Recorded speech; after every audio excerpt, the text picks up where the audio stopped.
दिन नई शुरुआत। आज हम करने जा रहे हैं मुद्रा के कार्य और मैं जितेंद्र जोशी आपके सामने हूँ उपस्थित। हमारा कल जो कार्य चल रहा था वो था मुख्य कार्य, मुद्रा के कार्य 4। उसमें पहला कार्य मुख्य कार्य, इसका एक अन्य नाम भी लिया जाता है, वो नाम है प्राथमिक कार्य।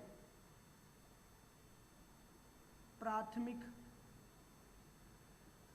कार्य, क्योंकि मुख्य कार्य ही आमतौर पर प्राथमिक कार्य होते हैं, वे प्रारंभिक कार्य होते हैं जिनसे मुद्रा शुरू करती है।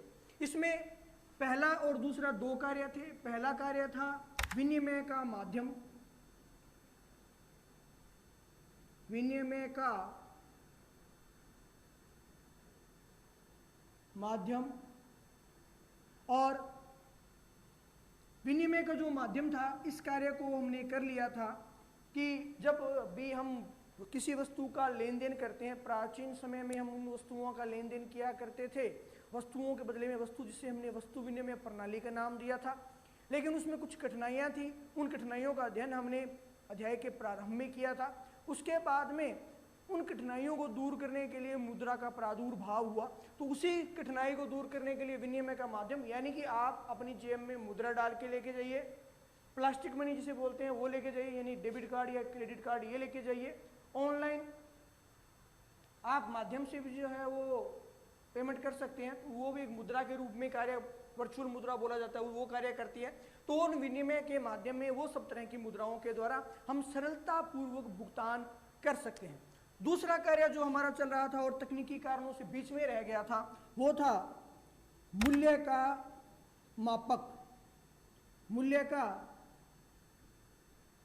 मापक, देखिए किसी भी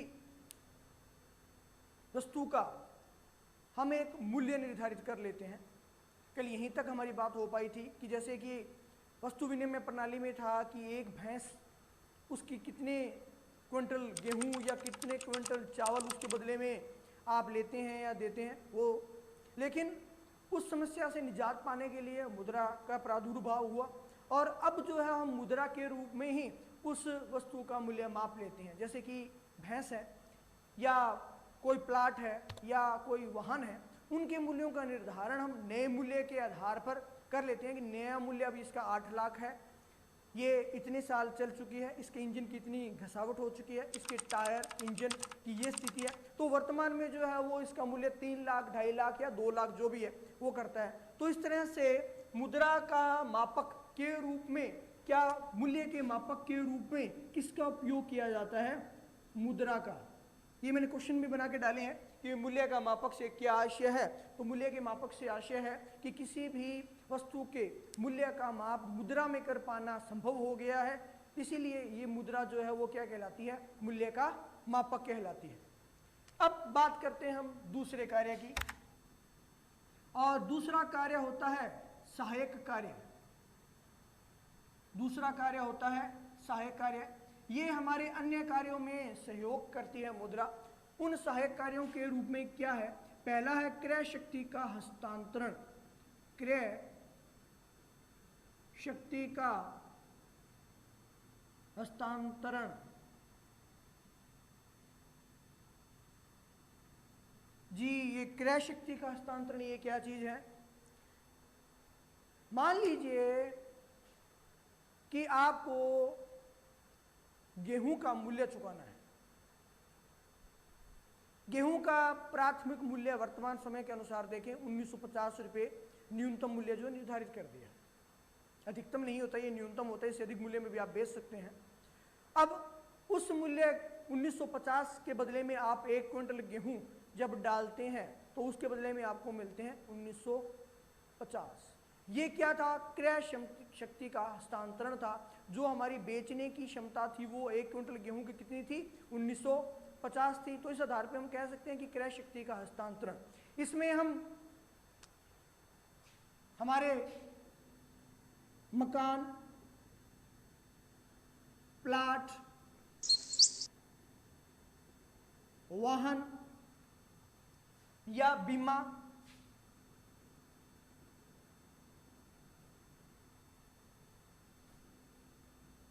शेयर आदि को इसमें शामिल करते हैं।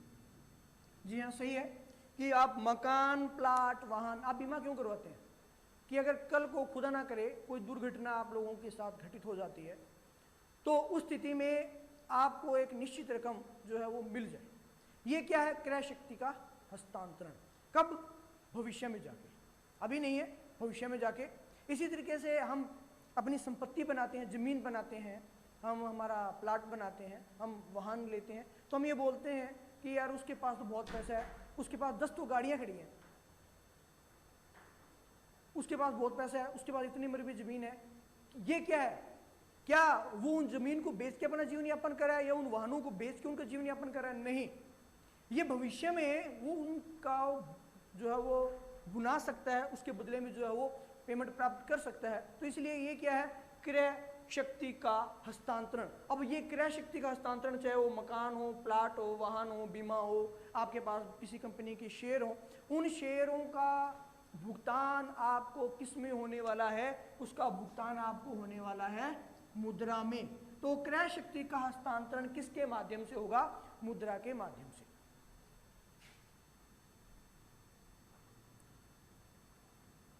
दूसरा इसमें आती है भावी भुगतानों का आधार। भावी भुगतानों का आधार।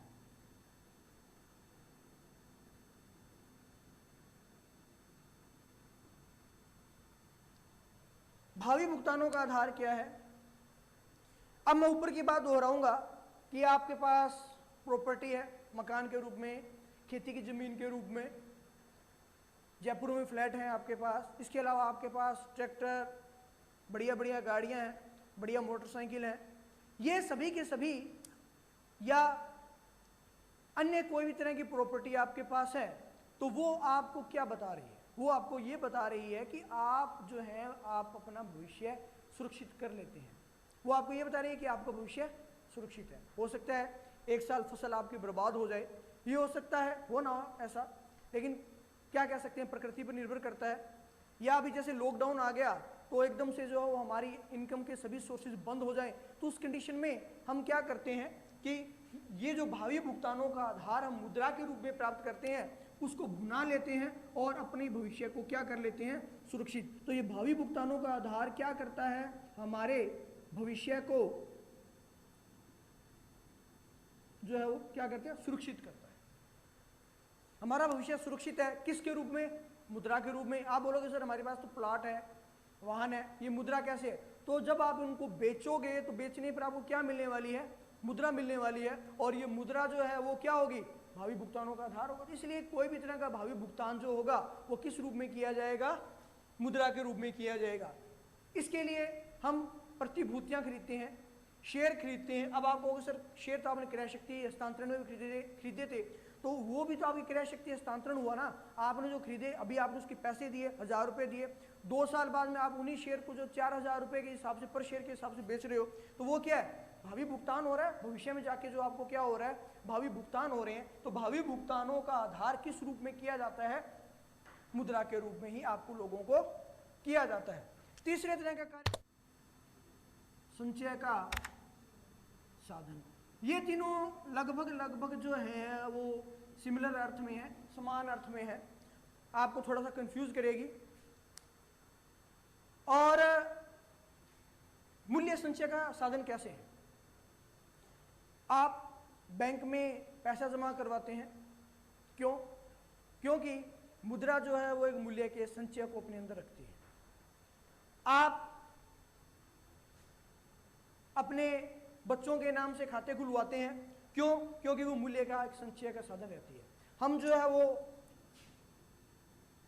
अभी आज का भाव जो गोल्ड का बहुत अधिक है, तो इसी हिसाब से शायद 90,000 होने वाला गोल्ड, तो मूल्य का संचय का साधन है। जिसने पहले गोल्ड 30,000 खरीदा था या 15,000 20,000 खरीदा था, अभी उस गोल्ड का संचय का साधन बना हुआ है। वो एक गोल्ड उतना ही रहने वाला है, लेकिन उसका मूल्य लगातार क्या है? बढ़ते जा रहा है, बढ़ते जा रहा है, बढ़ते जा रहा है, और बढ़ते बढ़ते जो शायद 90,000 तक पहुंच जाए, इसी दर से चलता रहा तो 90,000 तक पहुंच गया। तो मीन्स आपका क्या है? मूल्य का संचय का साधन था। जो गोल्ड था आपके पास 10 तोले, आप जाओगे बेचोगे और 90 गुना 10 तोला करके जो उसके बदले में पैसे ले आओगे। तो ये क्या था? मूल्य का संचय का साधन था। किसमें? मुद्रा में। इसके लिए हम क्या करते हैं? इसके लिए हम करते हैं बैंक में खाता खुलवाते हैं। हम बीमा पॉलिसी लेते हैं। इसके अलावा हम किसान विकास पत्र लेते हैं। ये सब चीज़ें हमें इस बात का पक्का करती है कि भविष्य में हमें कम से कम इतना धन तो जो है वो मिलने ही मिलने वाला है। उसमें आपका फिक्स रहता है कि पहले 5 साल में पैसा दुगना होगा। आप सभी को वीडियो कैसा लगा कमेंट सेक्शन में जाके जरूर लिखें। वीडियो को लाइक शेयर करना न भूलें, साथ ही चैनल को भी सब्सक्राइब करें और बेल आइकॉन को जरूर प्रेस करें। Thanks for watching.